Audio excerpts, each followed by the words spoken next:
Good evening. Is this working? Good. Good evening. Happy Friday, gray evening. Turn these off, please. I tell you so that I remember myself. Oh, there's a notification. Well, no, I won't do that now. Good evening, everyone. Good evening. I'm very pleased to welcome you to the 2018 Denham Sutcliffe Memorial Lecture, named for a much-loved professor of English at Kenyon. As always, though unusually on a Friday evening, this is the final event of the Gambier Literary Festival. It's been a wonderful week in a community and at a liberal arts college where literature and great writing form part of our very sinews and identity. Before I introduce tonight's speaker, I do have some important thank yous.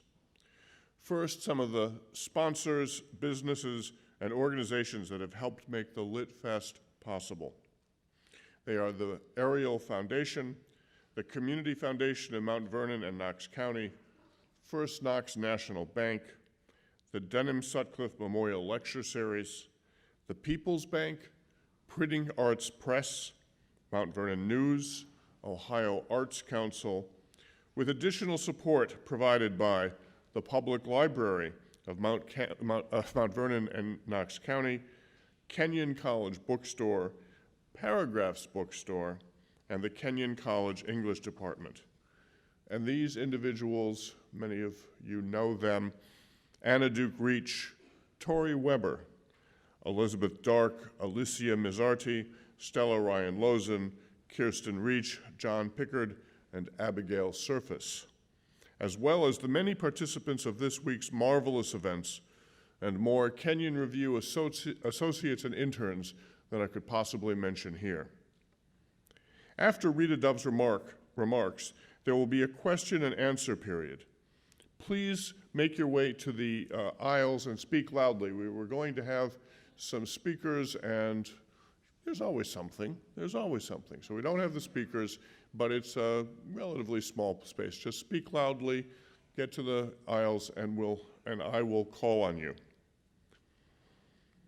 There will then be a chance both to buy some of Ms. Dove's books and to have her sign them for you.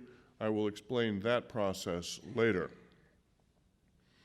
Now comes the central event of the evening, a chance to honor, celebrate, and sit at the feet, as it were, of our special guest, Rita Dove, one of the most moving, innovative, and influential poets in America. Ms. Dove, a winner of the Pulitzer Prize and Poet Laureate of the United States, is the only poet to have received both the National Humanities Medal and the National Medal of the Arts. As many of you will know, recently in the New York Times, Dwight Gardner suggested that Rita Dove would be a worthy recipient of the Nobel Prize for Literature. I'm only too pleased that we beat our Swedish friends to the punch by presenting her with the Kenyon Review Award for Literary Achievement this past Wednesday in New York. Now, please join me in welcoming Rita Dove to Kenyon.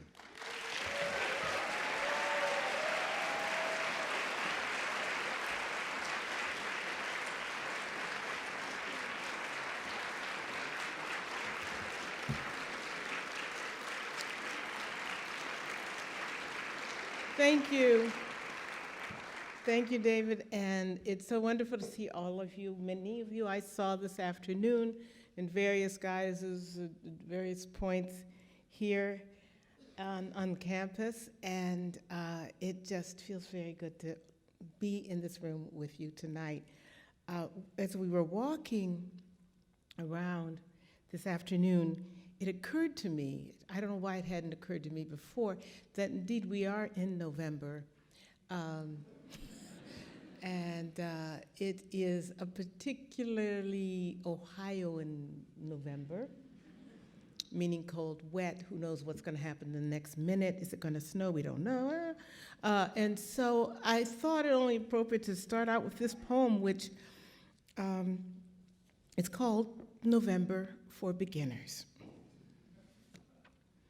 Snow would be the easy way out. that softening sky like a sigh of relief at finally being allowed to yield. No dice. We stack twigs for burning in glistening patches, but the rain won't give. So we wait, breeding mood, making music of decline. We sit down in the smell of the past and rise in a light that is already leaving. We ache in secret, memorizing a gloomy line or two of German. When spring comes, we promise to act the fool. Pour, rain. Sail, wind, with your cargo of zithers.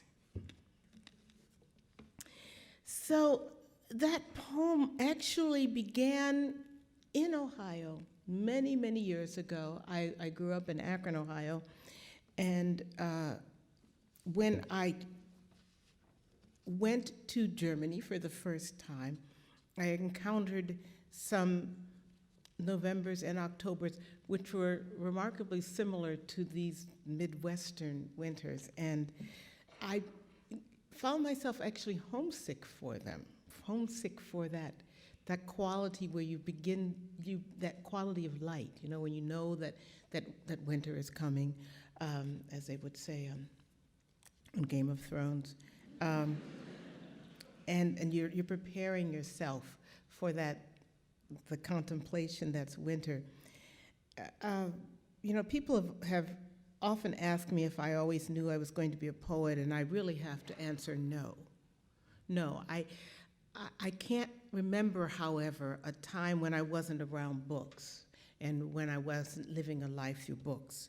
And though I was a terrifically shy child I did find another world of possibilities in reading, in books. So I read voraciously, and when I couldn't find myself in the books that I read, I began to dream up worlds where someone like me could appear, and I wrote them down. The first book that I actually remember, however, was a picture book, and it had no words. And I must have been 3 or 4 when I first studied it, so closely that even today I can remember almost every single page. It was a story of one boy's journey into the wide world, and it was called Harold and the Purple Crayon, which, if you don't know, you really should look at. It was by Crockett Johnson. And what was wonderful about Harold was that he was about my age. He was, still kind of wearing sleepers, but able to walk and scrabble about. And more importantly, he would draw his own adventure. He had this purple crayon, and one night he decided to go for a walk in the moonlight, and because there was no moon in the real world, he just drew one, and there it was suddenly. He also drew a window to get out of his home and his house. He draws a path, and he walks his own path, and when the path got too long, he drew a place to have a picnic, or he drew a shortcut to get there. And so the story unfolded kind of with Harold traveling around the world on a path of his own creation. And I think that time I really understood in that instinctual way that children have, that the crayon wasn't really magic, that it was a metaphor, that I didn't know what that meant at that time. But it was a symbol of what the human mind and the human imagination can do if we give it full rein. Anyone can sail an ocean to a beach and have a picnic consisting of 9 different kinds of pies. And all you had to do was draw it. The first poem that I wrote that I was truly excited about came because I started it without knowing how it was going to end. The poem kind of wrote me. It was in 4th grade, and we had to do, the teacher had thought up this idea that we were going to do something relating to Easter, and something outside of just writing another story about Easter. She said, please, you can paint, you can draw, you can come in and sing if you want, you can write a story. And so I sat down and decided I was going to write a poem. And this is the poem that I wrote. It started out with the title. I had no idea what I was going to do with this title. ones I just wanted to explore this character. The rabbit with the droopy ear. Mr. Rabbit was big and brown, but he always wore a frown. He was sad even though spring was here because he had one droopy ear. They were the handsomest ears in town, except one went up and one hung down. And to think Easter was almost here, alas for the rabbit with the droopy ear. The rabbit went to wise old owl and told his tale twixt whine and howl. The owl just leaned closer to hear and said, I know the cure for your droopy ear. That's where I got stuck, and that's where I'm like, okay. The next day, everyone gathered round to see the incident at the old oak tree. Mr. Rabbit hung upside down from a branch on the tree, and gone was his frown. Hip, hip, hooray, let's toast him a cup, for now both ears were hanging up. All the animals raised a cheer. Hooray for the rabbit with the two straight ears. Now, I know, it's a little bit Longfellowish, but the thing that truly excited me about it was that I'd let the rhythm and the rhyme in that poem, lead me to the answer. And I think now when I look back on it, I realize I didn't question why I had chosen a rabbit who had obviously a malady, who had a defect. But I was really very, very eager to find out how he was going to solve his problem. And it was language that led me through. So I grew up reading, and as I said, when I couldn't find the characters that seemed to approximate who I was, I began to write, and I wrote the kind of stories that I wanted to be in.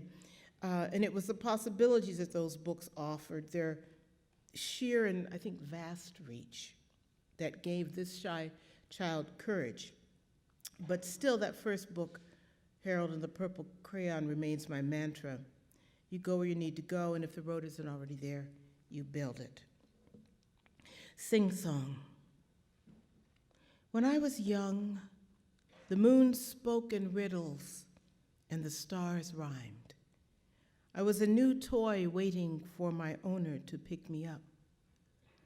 When I was young, I ran the day to its knees. There were trees to swing on, crickets for capture. I was narrowly sweet, infinitely cruel, tongued in honey and coddled in milk, sunburned and silvery and scabbed like a colt. And the world was already old, and I was older than I am today. The conundrum of a writer's life, particularly that of a poet's, is learning to embody a paradox.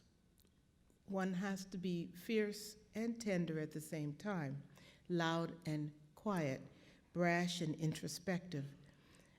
I found that many, many poets start out as shy children because the introspective life comes easily to us, and we would prefer to curl up with a book or walk for hours alone in the woods or the city rather than go to a party and mingle with a room full of people. The contemplative space is a place of refuge. But then comes that curious moment when, in the midst of contemplation, we begin exploring and digging deep into the psyche, and the dangerous, the querulous, soul-quailing stuff starts to come out. So the mouse has to turn into the Lion King and cannot shrink from that or scurry away or even squinch their eyes shut. What helped me in that journey were libraries. Again, it was books, but these were free books, and I could choose any one that I wanted. Now, what my parents did, and I thank them to this day, is that they allowed me to read anything that I wanted to read. They didn't tell me it was difficult. They didn't tell me it was impossible for my age. They let me find out for myself. And when I went to the library, the branch library in my hometown, if I wanted to go into the adult section, they sent a note along and said, let her go. Let her read whatever she wants. I think they reasoned that if I didn't understand it. If I was old enough to understand it, then I should be reading about it. And if I wasn't old enough, then I would get bored and stop. And I think that they were pretty much right in that regard. So the library, particularly that branch library, was just a place of, it was like a stepping across the threshold into the wide world. The Maple Branch Library was the library that I was allowed to go to whenever I wanted to. Maple Valley Branch Library, 1967. For a 15-year-old, there was plenty to do.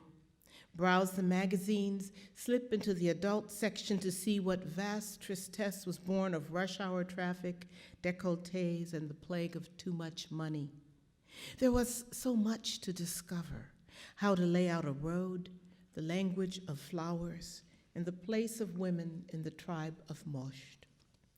There were equations elegant as a French twist, fractal geometry's unwinding maple leaf. I could follow step by step the slow disclosure of a pineapple jello mold, or take the path of Harold's purple crayon through the bedroom window and onto a lavender spill of stars. Oh, I could walk any aisle and smell wisdom, put a hand out to touch the rough curve of bound leather, the harsh parchment of dreams. As for the improbable librarian with her salt and paprika upsweep, her British accent and sweater clip, mom of a kid I knew from school, I'd go up to her desk and ask for help on bareback rodeo or binary codes, phonics, Gestalt theory, lead poisoning in the late Roman Empire, the play of light in Dutch Renaissance painting. I would claim to be researching pre-Columbian pottery or Chinese foot binding, but all I wanted to know was, tell me what you've read that keeps that half smile afloat above the collar of your impeccable blouse. So I read Gone with the Wind because it was big, and haiku because they were small.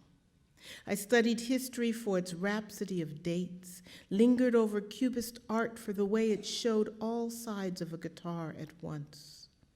All the time in the world was there, and sometimes all the world on a single page. As much as I could hold on my plastic card's imprint, I took greedily 6 books, 6 volumes of bliss, the stuff we humans are made of, words and sighs and silence, ink and whips, Brahma and cosine, corsets and poetry and blood sugar levels. I carried it home.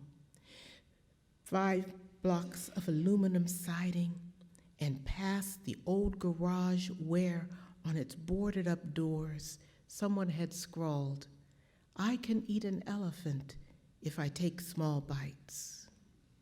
Yes, I said to no one in particular, that's what I'm gonna do.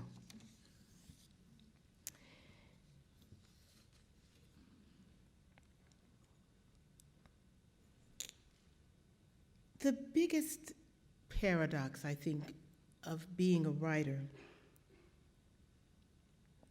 particularly for poets, comes in the manner of the final delivery, because we must speak. You can curl up with a book and read it. You can write those words down on paper and imagine that someone else will read it, but then comes that moment when you must step out and speak to the world. We use words, we adore words, and we orchestrate our poems so that the movement of the language is coded in them, whether the reader murmurs those words to herself or declaims them or reads silently. But we speak. We have to break the silence with utterance. We draw attention to ourselves with that utterance. And then how to manage this ventriloquist trick, actually, every time you sit down to a blank page. I was talking with students this afternoon about that moment. How do you get beyond this, almost the self-consciousness of sitting down to a page? How to be quiet enough to hear the soul's whisperings, and then bold enough to follow those whispers. and then return to it and look at the half-scribbled cross-text in order to revise and revise. Well, I think that's why writers are always so eager to discuss the kind of pen or paper they use, or what program they use, or what font they love, that kind of thing. Whether they dress up before writing, like Prose used to do, or if they put on a dirty old sweatshirt and sit there and write. All of these arcane rituals and superstitions that somehow keep the work from stalling. Well, I always return to the kind of arbitrary things of craft. I will take poems and if I'm stuck, and I'll take them and I'll tear them in half, literally, right down the middle, and see what each half looks like. I'll try them in different ways. Anything to take my conscious mind off the fact that I'm going to be revealing something very intimate, hopefully to a larger audience. So let me give you what is perhaps a useful parable, because I have people always ask me, well, how do you write? How is this creative process? And it's different for everyone, of course. It's really different for everyone, but there is this moment, I think, that translates across genres and across individuals. I'm going to call it romancing the stone. Not in reference to that horrible movie, which if any of you have seen, it has the worst. Michael Douglas and Kathleen Turner are doing one of the worst salsas that I've ever seen executed in public. But I'm actually referring more. Let's go back a little further, referring to the Arthurian legend of the sword Excalibur that was plunged into the rock. And as the legend goes, the sword was plunged magically into the rock by the sorcerer Merlin, and he proclaimed that only the true and rightful heir to the British throne would be able to draw the sword out. And so a lot of knights and the usual things, they all try and they fail, until a squire, little Squire Arthur, who didn't know he was the rightful heir, was looking for a replacement for his master's broken sword, and he saw the sword hanging out in the stone, and he just pulled it out and said, here, use this, ignorant of the prediction. And you might ask him, well, how does this relate to writing? But I think, first of all, if the fit isn't right in a particular genre, no matter how hard you're going to struggle to extract the true heart of the purpose of the poem, of the story, you're going to come up short. And I think that pride and greed for power, for recognition, for ascendancy, these are all primary movers that'll keep that sword that firmly embedded. If, however, we approach the task of writing only with the desire to serve, not to better yourself, but to act as an intermediary, then we've got a chance. When I think that I was talking earlier today about purpose and how sometimes the poem or the story ambushes you. You don't even know that you're about to do it. When I began writing Thomas and Beulah, I had no idea that I was writing a book. It just started with a story that my grandmother told me about my grandfather as a young man. And I wrote poems about that young man so that I could understand who he was. And I wanted to get to know him. I wrote about him leaving the riverboat life and landing in Akron, Ohio. And I didn't know that it was going to be a book until my grandmother appeared in a poem. And that poem was, in fact, so unexpected, and I still hadn't connected that this was going to be two parts of the same story. He was going to tell his version of his life, and she was going to tell her version of the life, that it appeared in my second book of poems, before it appeared in the book that it should have been in.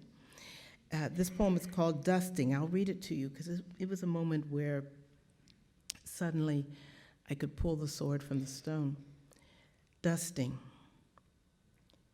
Every day a wilderness, no shade in sight. Beulah, patient among knickknacks, the solarium a rage of light, a grain storm as her gray cloth brings dark wood to life. Under her hand, scrolls and crests gleam darker still. What was his name, that silly boy at the fair with the rifle booth? And his kiss, and the clear bowl with one bright fish, rippling wound. Not Michael, something finer. Each dust stroke a deep breath, and the canary in bloom. Wavering memory, home from a dance, the front door blown open in the parlor in snow. She rushed the bowl to the stove, watched as the locket of ice dissolved, and he swam free. That was years before Father gave her up with her name, years before her name grew to mean promise, then desert in peace, long before the shadow and sun's accomplice, the tree. Maurice. My grandmother used to tell me, she said that there'll be a day when you'll forget that some boy's name, you know, some boy that you thought your life depended on. She said, oh, you'll forget his name. And I thought with all the brilliant arrogance of youth, what is she talking about, this woman? But she was absolutely right. There are moments. Romancing a Stone, that irresistible idea of urging magic from something implacable, some implacable physical object, at the risk of stretching it painfully past the breaking point, I'd say that accessing and using inspiration, because that's what I'm really talking about, is primarily a matter of finding the right stone and then finding the right way to go about romancing it. Let me tell you another little anecdote. It's an anecdote. A lot of people don't realize that the poet Rainer Maria Rilke, who has written wonderfully beautiful, I think many think ethereal poems, the Duina Elegies and the sonnets to Orpheus. He had been in his youth the secretary to the sculptor Rodin. And Rilke was assigned to write a little biography or a monograph of Rodin. So he went off to Paris. It was 1902. Rodin was a famous artist in his 60s. Rilke was a 20-something poet at the beginning of his career, and who thought of inspiration as kind of a divine visitation. And they were really an odd couple, because Rodin not only did not see any difference between inspiration and dogged work, he was really the embodiment of the adjective indefatigable. He was very robust in physical appearance, and if you think of some of his sculptures, they were also equally very physical and very robust. If you think of the thinker, in fact, you know, with his bunched deltoids and all of that tense power of the muscles, that is in a certain way the essence of Rodin. And then there was Rilke, who was pale and thin, and his chronic health issues were finally diagnosed as leukemia, but he was a frail and thin and pale poet. His French was sketchy. And so there he is in Paris watching this famous sculptor go about his work. And he describes how Rodin would just kind of circle the stone. He really would just kind of stalk it, circle it, looking for the object. And Rilke was trying to find a poetic way to write about this, and Rodin was, I guess Rilke was getting on his nerve. So he sent him off, he gave him assignments, and he told him to go out in Paris and bring back poems that described objects. He said, yeah, I want you to bring me back a poem. Go to the zoo. He would send him to the zoo and say, and write a poem. And I think he wanted to get him out of his hair, But what happened was that these were some of Rilke's poems, which some of you may know. They're called Dingedichte, or thing poems. One of the most famous is The Leopard. He also, The Archaic Bust of Torso, he wrote a whole, well, 2 whole books worth, actually, of poems, which really actually just describe things. So we think of Rilke as being so ethereal, and yet his first breakthroughs were occasioned by this mentor who emphasized the physical world. So Rilke described the way in which Rodin would go about finding out, doing a sculpture. First of all, for instance, he was intensely curious about everything, and he read everything, not just stuff about art, but he read poetry, he read history. And when he got a commission, or when a seed was planted, then he'd do more directed research. Like, for instance, he had a statue of Balzac that he was supposed to do, and he read all of Balzac then. First thing he did was to sit down and read all of Honoré Balzac. And then he visited Balzac's home, and then he walked the countryside, and then he hired 7 models who had similar builds to Balzac. Now he's getting closer to a stone, right? He hires these models, and he does seven different portraits. He's still not in the stone yet, but he's doing portraits first of these 7 different people before he finally goes to the stone. So he was, kind of trying to figure out how to enter it. Rodin said that he says, when I work, I simply choose a block of marble and I chop off whatever I don't need. Yeah, right. But there's a lot of cunning. I think there's a lot of cunning in that statement, because according to witness, he would circle the stone, he would actually kind of listen to the stone. He would look into it. It wasn't a matter of forcing the stone to his will, but extracting what it had to give. And of course, the Freudians would have a lot to say about what that really means, but that's how it happened. And all this happened, of course, only after he had researched his topic and knew what kind of countryside Balzac walked through. So he said, he invented nothing, I rediscover. So I think that what I'm talking about, what I'm really trying to get at right here is that part of writing that is about rediscovering and circling your subject until you know it. When I began writing the poems about Thomas and Beulah, about my grandparents, I had a certain idea of who they were, but I had to kind of find my grandfather through my grandmother by writing that poem and realizing that he doesn't even appear in that poem, but instead a memory of a first lover, an earlier, boyfriend appears in that poem. He does appear in a later poem, and again, he appears in many more poems of hers, but again, this is another poem of absence, and I'm going to just read it to you.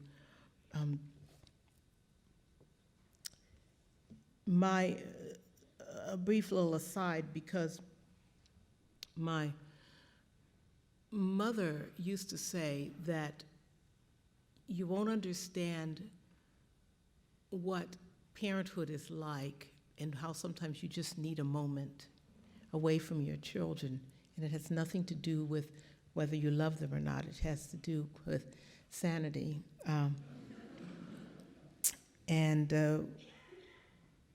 It took me until I had a child before I could write this poem about my grandmother trying to find a moment of sanity with her children. Day Star. She wanted a little room for thinking, but she saw diapers steaming on the line, a doll slumped behind the door. So she lugged a chair behind the garage to sit out the children's naps. Sometimes there were things to watch, the pinched armor of a vanished cricket, a floating maple leaf. Other days she stared until she was assured when she closed her eyes she'd see only her own vivid blood. She had an hour at best before Liza appeared pouting from the top of the stairs. And just what was Mother doing out back with the field mice? Why, building a palace. Later that night, When Thomas rolled over and lurched into her, she would open her eyes and think of the place that was hers for an hour, where she was nothing, pure nothing, in the middle of the day.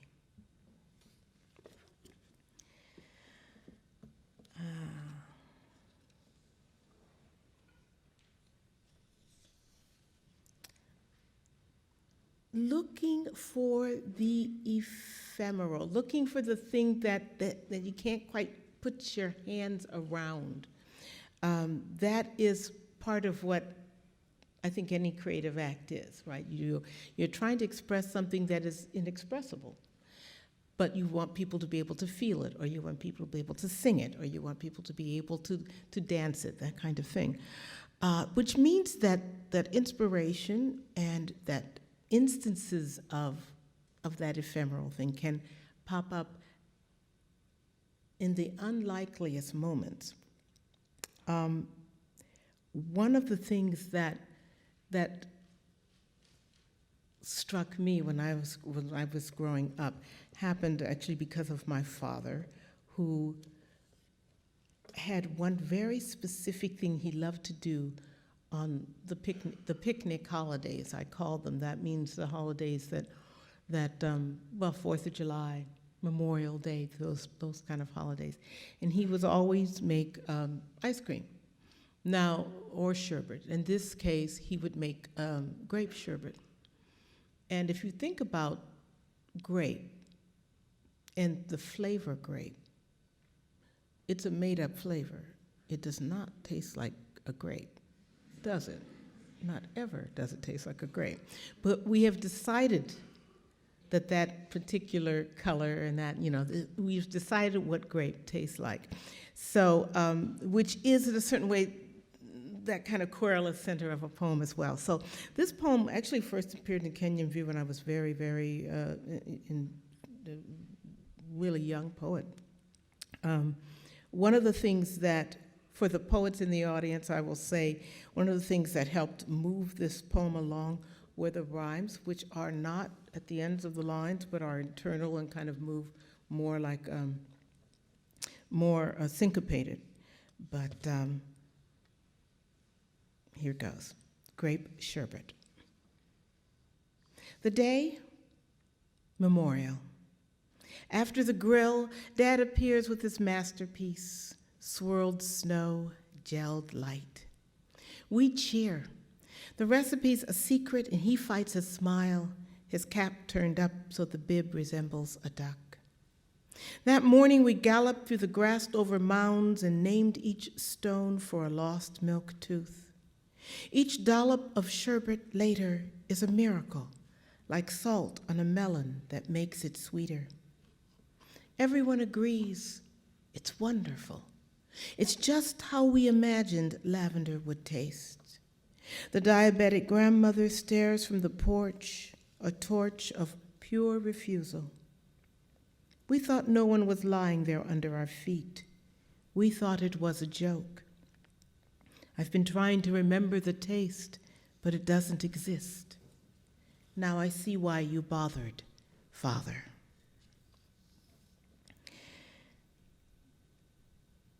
When it comes to discussing the creative process with my students, I often turn a little bit Obi-Wan Kenobi-ish. And I simply say things like, use your pitfalls. And then I'll say things like, tighten, darken, lighten. And eventually I relent, and then I'll break it down a bit more. But it's sort of like dividing that creative process into two parts, reception and craft. And they aren't sequential. A craft may come first, you may be fiddling around with the poem and trying to make it rhyme or make it nod or make it thin or light. And the next time, reception is leading the way. Reception may start you off. Craft may get you further. You can't put it in any sequence, any kind of sequence. But if everything is going well, both parts are coming together. So let me kind of break it down and tell you about this way. I do believe most poems do begin with what I would say reception, how you get it out, how you receive it, because you have to be open to the possibilities before you, both biologically, mentally, and spiritually. Now, biological, that's the easy one, kind of, though it's the hardest one to kind of implement. This is simply a matter of recognizing when you're at your most alert. Do you like to get up at the crack of dawn? Do you come alive when the sun goes down?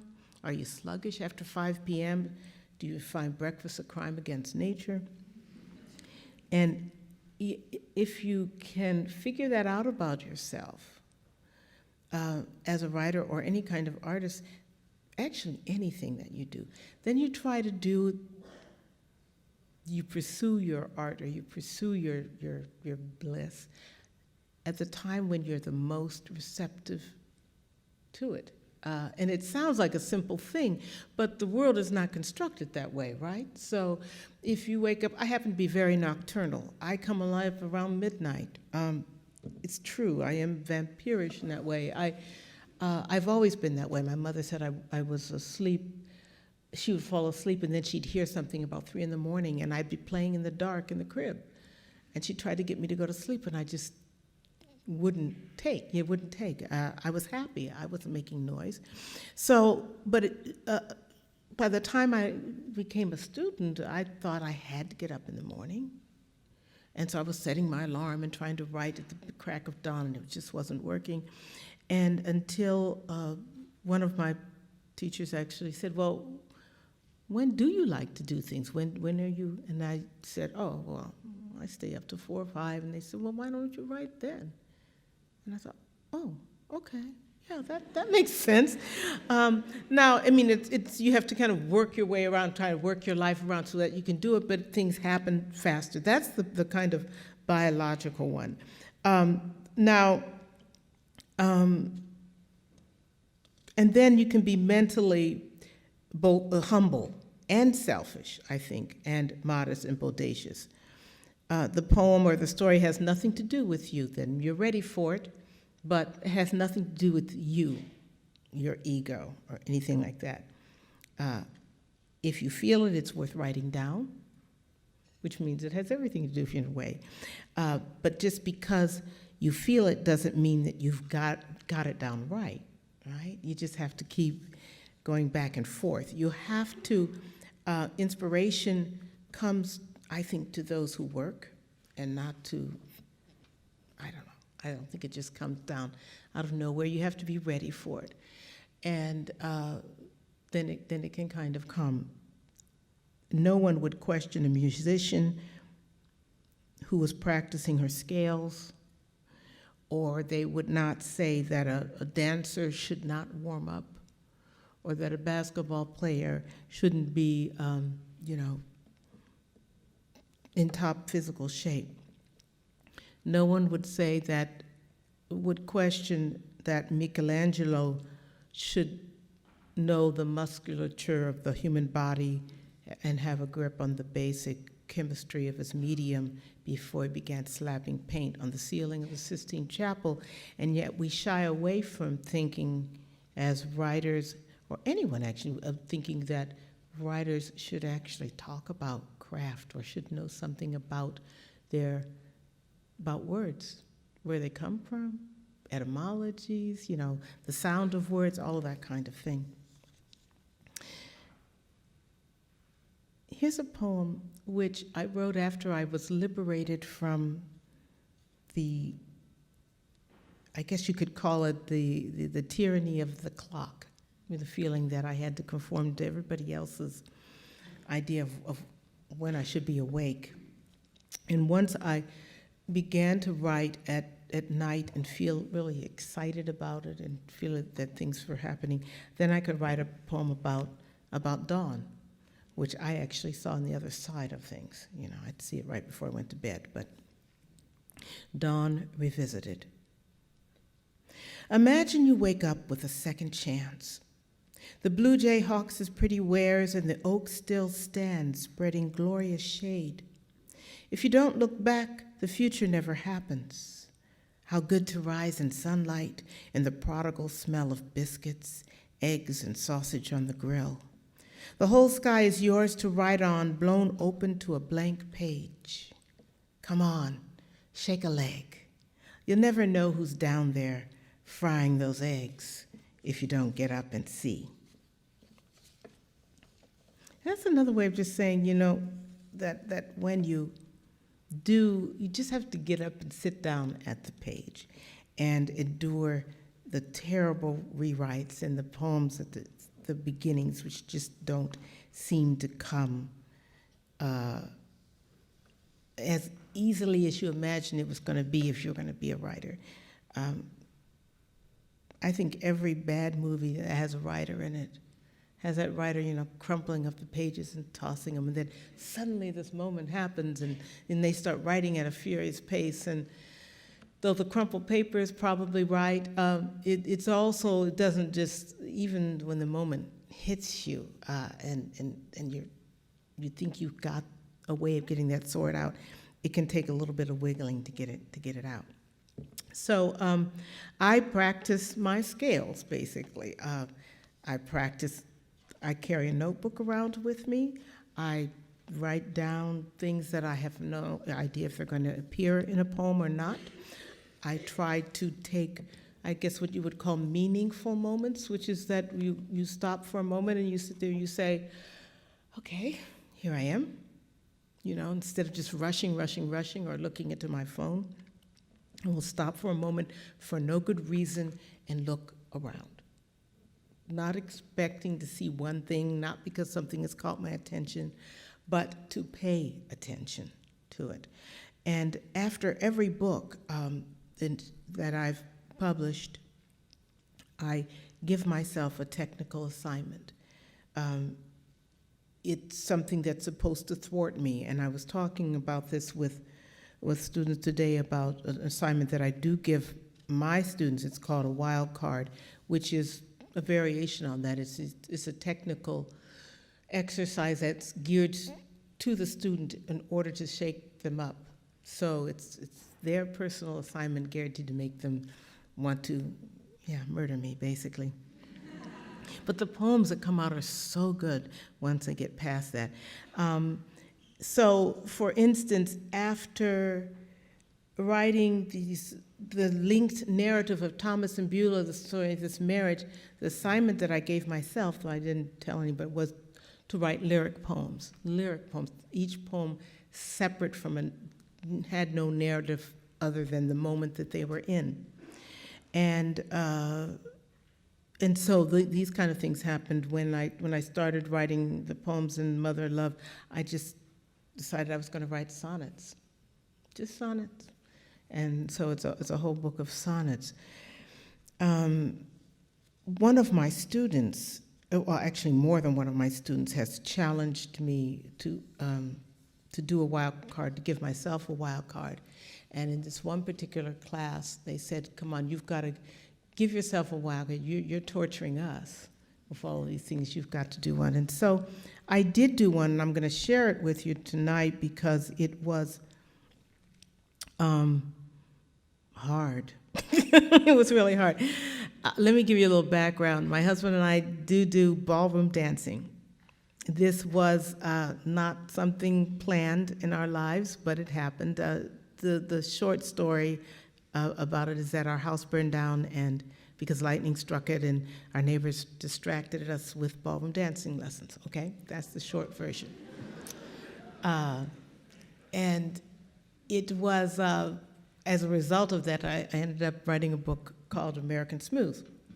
And so, and we still do ballroom dancing. Now, we are clearly, as our daughter said when we took it up, she said, "You're acting like retired people."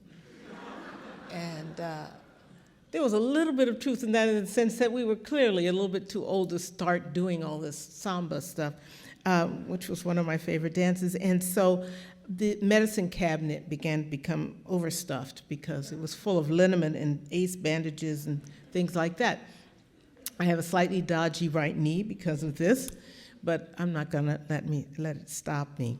So this poem ended up, it's called Ode to My Right Knee, and this is the task that I gave myself, thinking, oh, this will be easy. I was trying to sneak one past my students. The task was that each line each word in a single line had to begin with the same letter. The next line could be another, letter, but it had to follow that. And I rapidly learned that the prepositions were the problem. Okay, so you'll hear that in the poem. Ode to my right knee. O obstreperous one, ornery outside of ordinary protocols, paramilitary probe par excellence. Every evidence you yield yells. No noise too tough to tackle, tears springing such sudden salt when walking wrenches. Haranguer, hag, hanger-on, how much more maddening, insidious imperfection. Membranes matter-of-factly corroding, crazed cartilage calmly chipping away as another arduous ambulation begins, bone bruising bone. Leathery Lothario, lone laboring gladiator grappling, groveling for favor, fair weather forecaster, fickle friend, jive jiggy joint. Kindly keep kicking. So, but it was this, I have to thank my students for that, and you thank them for forcing me up against the wall and saying, you do this thing, but it was that I didn't have the subject right away. I had the task. And I thought, what can you do with this hobbling line that, always is going to have this, one letter. And one day I realized I was hobbling up the stairs. I thought, okay, we'll try this. And so this moment is an intensely private and yet a wildly public intersection when the poet brings it to you. After all of that background, I've tried to give you a little bit of the background tonight, the intensely introspective part, but then there's that part where either the reader, gets it and they read it and you meet on the page, or we meet here in this room, and it is, again, both intensely private and yet wildly public. It is the final paradox, I think, comes to this, that we start in silence, in speechlessness in a way, and then we end in silence, because if the poem is something that moves us, then we're moved to no words, right? There's nothing more to say. I think this is one of the reasons why poetry is often, people are often so afraid of poetry. Because if something really, truly moves you, you read a poem and it moves you, you have no more words, right? The poem hopefully has done that. They've used the best words. And now you're struck speechless, and you're expected to write a paper on it, or you're expected to tell someone what it means. And once we admit that that's how we feel, okay, now, let me take a moment, and then we can begin to talk about it. But so often, I think in school, in public school a lot, and it's difficult to teach, but, so my hats are off to the teachers.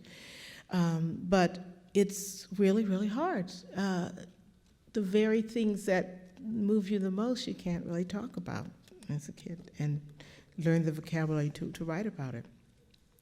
So I'm going to end with a poem that, again, I owe to a student who challenged me to do something that I wasn't even aware I hadn't been doing.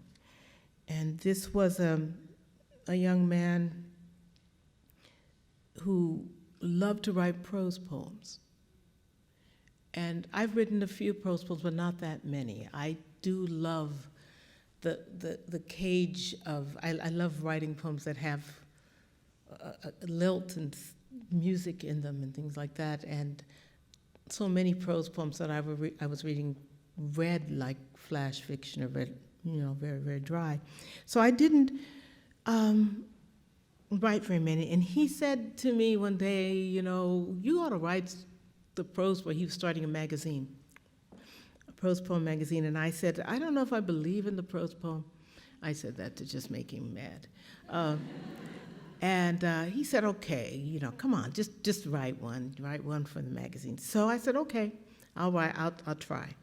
And this is the poem that came out. So with apologies to everybody who writes prose, here is Prose in a Small Space. It's supposed to be prose if it runs on and on, isn't it?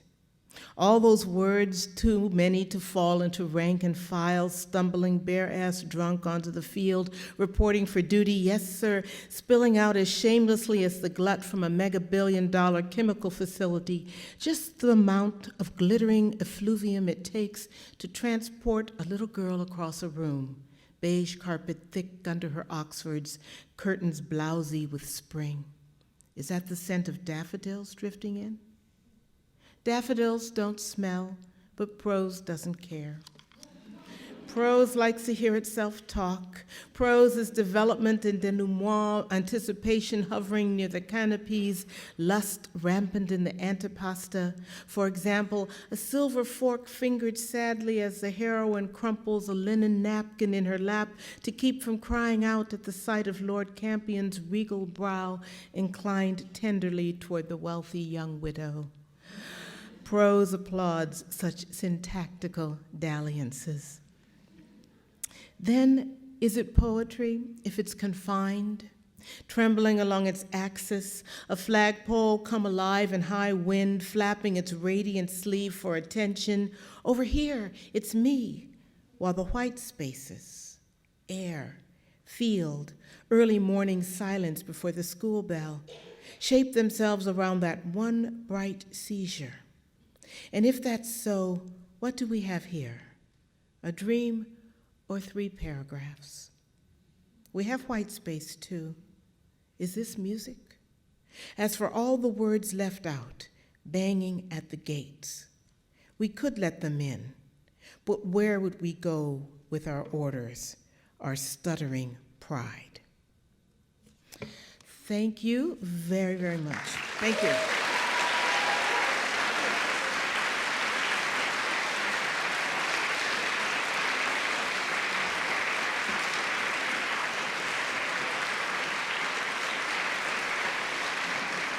Thank you.